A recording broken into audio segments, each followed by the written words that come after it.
How to use Tintin app. Hi everyone, this is Max. I hope you are doing great. So let's start without wasting time.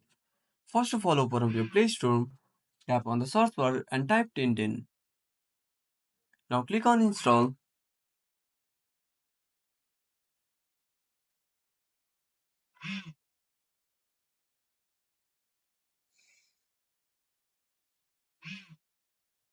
After the app is installed, tap on open.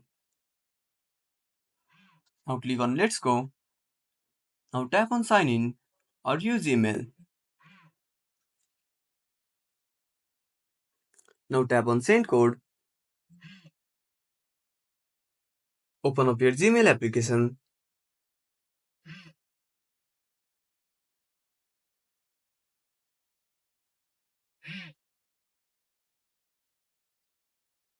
Now copy the code.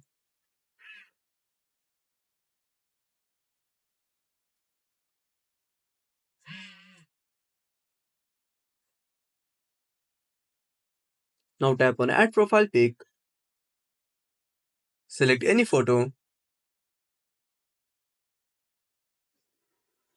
Now click on add your name. Tap on next.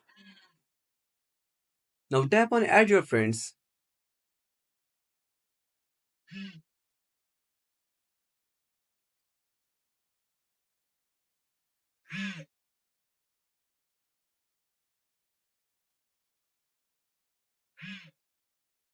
Now tap on change now. Give permissions and tap on the plus icon to add friends. Now enter the pin of your friends to add them. So that's it. If you found this video helpful, smash that like button and subscribe our channel for more awesome content. Have a burning question, want to search the topic? Drop down a comment below. This is Max signing off until next time.